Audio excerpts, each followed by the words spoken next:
Marwadi university మంచి భవిష్యత్తు కోసం తెలుగు విద్యార్థులు ఇష్టపడే యూనివర్సిటీ. కాల్ 9059052378 9059052379.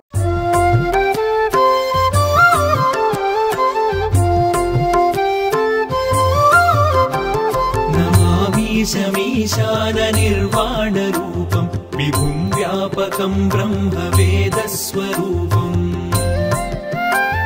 నిజం నిర్గుణం నిర్వికల్పం నిరీహం చిదాకాశమాకాశవాసం భజేహం. మహాశివరాత్రి పర్వదినం సందర్భంగా విశాఖ సాగర తీరంలో అద్భుతమైనటువంటి ఘట్టం ఆవిష్కృతమైంది. ప్రతి ఏడాది మహాశివరాత్రి సందర్భంగా టి సుబ్బరామిరెడ్డి గారి ఆధ్వర్యంలో జరుగుతున్నటువంటి మహా కుంభాభిషేకం 40వ ఏడాది కూడా చాలా అత్యంత వైభవంగా జరుగుతోంది. ఇక్కడ ప్రత్యేకంగా ప్రతి ఒక్క భక్తులు ఒక ఆధ్యాత్మికమైన అనుభూతి పొందడానికి అరుదైన అవకాశం అని చెప్పొచ్చు. జనరల్గా శివాలయంలో అంతరాలయంలోనికి భక్తులకు ఎక్కడా కూడా ప్రవేశం ఉండదు. అలాంటిది సుబ్బరామిరెడ్డి గారు ప్రతి సంవత్సరం నిర్వహించేటటువంటి మహాశివరాత్రి సందర్భంగా నిర్వహించే మహా కుంభాభిషేకంలో స్వహస్తాలతో భక్తులే స్వయంగా శివలింగానికి అభిషేకం చేసుకునేటటువంటి మహాభాగ్యాన్ని కల్పించేటటువంటి అద్భుతమైన ఘట్టం అని కూడా చెప్పొచ్చు. సుబ్బరామిరెడ్డి గారు కూడా ప్రతి ఒక్క భక్తుల చేత తమ స్వహస్తాలతో ఎలా అయితే అభిషేకం చేసి వాళ్ళు ఒక ఆధ్యాత్మికమైనటువంటి అనుభూతి పొందేటటువంటి దృశ్యాల్ని మీరు చూస్తూ ఉన్నారు.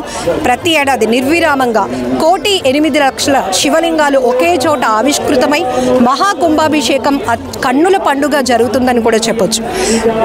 ఇక్కడ మీరు చూస్తున్నారు ప్రతి ఒక్కరూ పాలాభిషేకాలు, జలాభిషేకాలు, కుంకుమ నీళ్లతో అభిషేకాలు, పుష్పాలతో అలంకరణ ఇవన్నీ కూడా చాలా అరుదైన అవకాశంగా భక్తులు భావిస్తూ లక్షలాదిగా భక్తులు ఒక్కరోజునే స్వామివారి దర్శనాని కోసం వస్తూ ఉంటారు. నీళ్ళ బిందెలతో ప్రతి ఒక్కరు మహిళలను కూడా మీరు చూస్తున్నారు. ప్రతి ఒక్కరు క్యూ కడుతూ తమ స్వహస్తాలతో ఇక్కడ శివలింగానికి అభిషేకాలు చేస్తున్నటువంటి దృశ్యాలు. నమస్తే అండి. భక్తులే నేరుగా తమ స్వహస్తాలతో అభిషేకం చేసుకునే ఒక గొప్ప భాగ్యాన్ని మీరు కల్పిస్తున్నారు. విశాఖపట్నం వేదికగా ఏం చెప్పారు? ఇది దేశ చరిత్రలోని ఒక ప్రాంతంలో 1,000 శివలింగాలను ప్రతిష్ఠ చేసి కంటిన్యూస్గా 40 సంవత్సరాలు అభిషేకం ప్రజల చేత చేయించడం అనేది ఇది ఒక అద్భుతం, అమోఘం, ఈశ్వర కటాక్షం. ఇది ఈశ్వర కటాక్షంతో విశాఖ ప్రజల అదృష్టం. వాళ్ళకి అందరికీ నా ద్వారా సంకల్పం వచ్చింది. ఏది ఏవైనా ఒక మహాయోగి నాకు చెప్పినటువంటి సలహా మీదనే ఆనాడు ప్రారంభించాను. మరి ఈశ్వర యొక్క కటాక్షంతో ఇన్ని సంవత్సరాలు కంటిన్యూస్గా 4 శివలింగాలను ప్రతిష్ఠ చేసి అందరి చేత భక్తుల చేత అభిషేకం చేయిస్తున్నాం. ఇక్కడ విశేషం ఏంటంటే నువ్వు కోవిలికి వెళితే నువ్వు చేయడానికి లేదు, పూజారి చేస్తాడు బయట నుండి. ఇక్కడ నేరుగా వాళ్ళతో చేయిస్తున్నాం. ఇది పెద్ద గొప్ప అవకాశం. ఒకటి నేనే నీరు ఏర్పాటు చేస్తున్నాను, నేనే దగ్గరుండి అభిషేకం అంతా ఈశ్వర ప్రతి ఏడాది మహాశివరాత్రి వచ్చిందంటే సాగర తీరానికి క్యూ కడతారు. ఎందుకంటే మీరు చేసేటటువంటి మహాకుంభాభిషేకంలో ఒక అద్భుతమైనటువంటి అవకాశం కోసం భక్తులు చూస్తూ ఉంటారు. ఏం చెప్తారు? అదే ఇది తిరునాళ్ళు తయారు చేశాను. మామూలుగా నా కోరిక ఏంటంటే తిరునాళ్ళు కావాలి. సో ఇప్పుడు మహాశివరాత్రి అంటే విశాఖపట్నం తిరునాళ్ళు పూజ, భక్తి, ప్రజలు అందరూ ఆనందంగా, విశాఖ ప్రజలు, విజయనగరం ప్రజలు అందరూ కూడా ఎంతో ఆనందంగా ఉన్నారు. ముఖ్యంగా మీరు చూస్తున్నారు ఒక తిరునాళ్ళు. మహాశివరాత్రి అంటే విశాఖ తీరంలో ఒక తిరునాళ్ళు జరగాలనేటటువంటి గొప్ప సంకల్పంతో గత 40 ఏళ్లుగా కూడా ఎక్కడ ఆగకుండా నిర్విరామంగా మహాకుంభాభిషేకం జరుగుతోంది. ఈ ఏడాది కూడా వేలాదిగా భక్తులు ఉదయం నుంచి కూడా క్యూ కడుతున్నారు. మహిళలు అలాగే మగవారు, చిన్నపిల్లలు సైతం తమ కోరిన కోరికలు తీర్చు శివయ్య అని వేడుకుంటూ వాళ్ళ స్వహస్తాలతో ఇక్కడ అభిషేకం చేస్తున్నారు. ప్రత్యేకమైనటువంటి క్యూ లైన్లు ఏర్పాటు చేశారు. అందుకు తగ్గటువంటి భక్తులు ఎక్కడ ఎటువంటి ఇబ్బందులకి గురి కాకుండా ప్రత్యేకమైన ఈ టెంట్లు ఏర్పాటు చేయటం, షామియానాలు ఏర్పాటు చేయటం, క్యూ లైన్లు డివైడ్ చేయటం, అట్లే వచ్చినటువంటి ప్రతి ఒక్క భక్తులకి ప్రసాదాలు వితరణ చేయటం, ఇవన్నీ కూడా మనం చూస్తూ ఉన్నాం. ఒకసారి కొంతమంది భక్తులతో కూడా మనం మాట్లాడిద్దాం. రామిరెడ్డి గారిది ప్రతి సంవత్సరం నేను మస్ట్గా ఏదున్నా లేకపోయినా నేను మస్ట్గా వస్తానండి. ఎందుకంటే చాలా ఇక్కడ వస్తే చాలా పవిత్రంగా అనిపిస్తుంది. శివుడు ఇక్కడే ఉన్నాడు అన్నట్టు నాకు అనిపిస్తూ ఉంటుంది. ఆయనకి స్వయంగా మనం శివునికే గంగాభిషేకం చేసినట్టు అనిపిస్తుంది. అందుకే తప్పకుండా ఎవ్రీ ఇయర్ వస్తాను. అలాగే ఇక్కడ పసుపు తాడు మస్ట్గా ఇస్తారండి. నేను ప్రతి సంవత్సరం పసుపు తాడుని మస్ట్గా తీసుకోవడానికే చూస్తాను. పసుపు తాడు తీసుకొని ఈ పసుపు తాడుతోనే నేను ఇయర్ అంతా ఏ తాడు మార్చుకోవాలి, పుస్తులు మార్చుకోవాలంటే ఈ పసుపు తాడుతోనే నేను మెయింటైన్ చేస్తాను తప్ప వేరే పసుపు తాడు అనేది యూజ్ చేయనండి. అంత పవిత్రంగా నేను ఫీల్ అవుతాను. అందుకే ప్రతి సంవత్సరం మస్ట్గా ఇక్కడికి వస్తాము. మిస్ అయినదని ఎప్పుడూ ఉండదు. నేను ఒకవేళ ఏదైనా మిస్ అయినా మా హస్బెండ్ని తప్పకుండా పంపించి పసుపు తాడు తీసుకుంటామండి. Thank you so much. జాగారం ఉంటారా? తప్పకుండానండి. జాగారం ఉపవాసం ఉండటం వల్ల అంటే ఏంటి ప్రయోజనం? అంటే మనం కోరిన కోరికలు తీరుతాయి. పెళ్లి కాని వారి జాగారం చేసినట్టయితే మంచి భర్త దొరుకుతారు. చాలా ఆనందంగా ఉంటామని విశ్వసిస్తూ ఉంటాం. పెళ్లి అవ్వకముందు నుంచి మీరు మంచి భర్త కోసం జాగారం చేశానండి. అలాగే మంచి భర్త దొరికారు. చాలా హ్యాపీగా లైఫ్ లీడ్ చేస్తున్నాం. సూపర్ అండి. ఇంకేంటి certificate? Okay, thank you so much అండి. Thank you. ఇంతకు ముందు అయితే చాలా కలివిడిగా ఇంటి చుట్టుపక్కల వాళ్ళు అందరూ అదొక రకం అంటే ఎప్పుడు శివరాత్రి.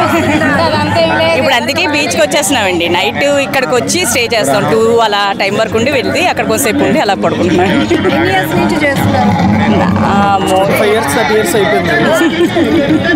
అంటే బిఫోర్ మ్యారేజ్ ఎడ్యుకేషన్ కోసమా మంచి భర్త రావాలి? బిఫోర్ మ్యారేజ్ కూడా చేసేదాన్ని అండి. బీచ్కి వచ్చేవాళ్ళం కాదు. అంటే మాది అక్కడ చిన్న ముసిరివాడ, కొంచెం ఇక్కడ రావడం దూరం. కానీ మ్యారేజ్ అయిన తర్వాత మాత్రం వస్తున్నాం రెగ్యులర్గా. కోరిన కోరికలు నెరవేరుతాయండి. కంపల్సరిగా జాగారం ఉండి చక్కగా ఏమైనా అలా దేవుని రోజంతా తలుచుకుంటే మాత్రం నిజంగా ఆకలి వేయదు, నిద్ర కూడా రాదండి. ఆ తెల్లవారుతున్నానుగా కొంచెం నిద్ర వస్తుంది, కానీ అతను అలా అనుకుంటే అసలు ఆ రోజు తినాలని కూడా అసలు అనిపించదు.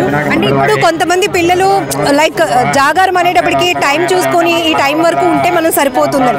బట్ అంతకుముందు అయితే జాగారణ చేసిన నైట్ అంతా టెంపుల్కి వెళ్ళటమో లేకపోతే ఏదైనా శివుడికి సంబంధించిన పుస్తకాలు చదవటమో ఇట్లా గడిచి. అవునవును, చేంజ్ వస్తుంది.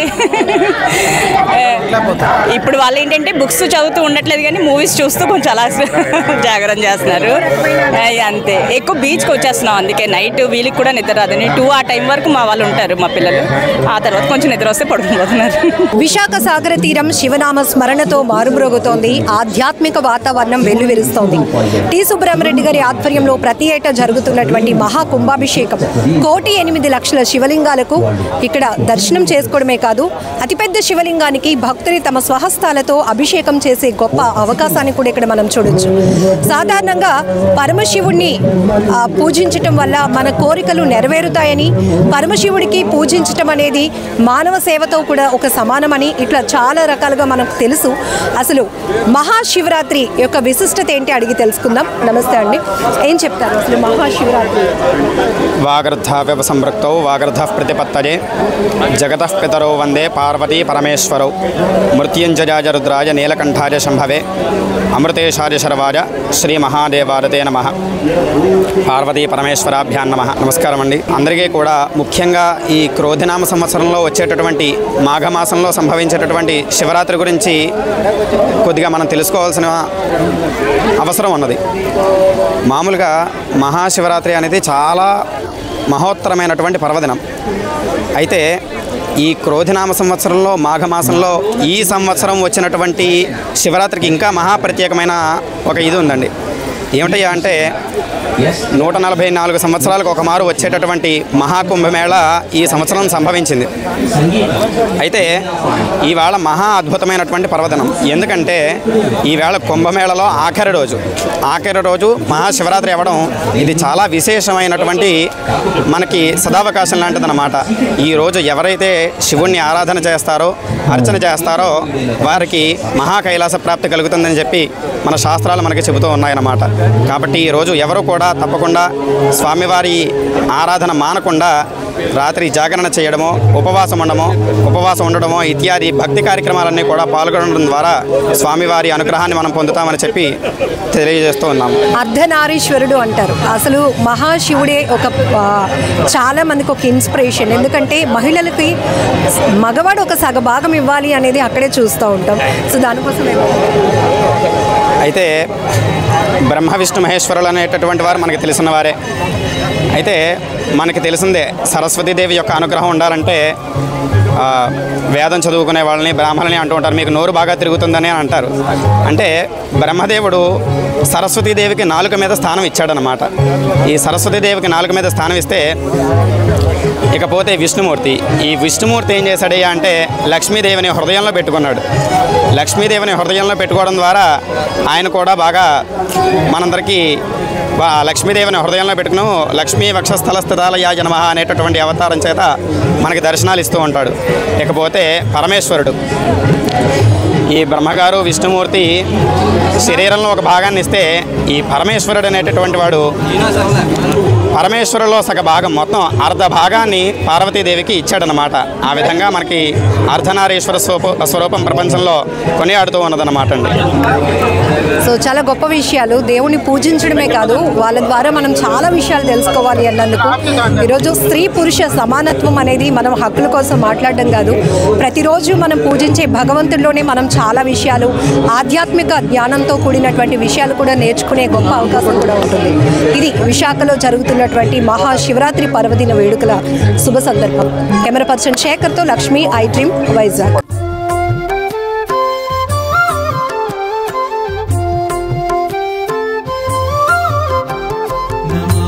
శమీశాన నిర్వాణ రూపం విభుం వ్యాపకం బ్రహ్మ వేదస్వరూపం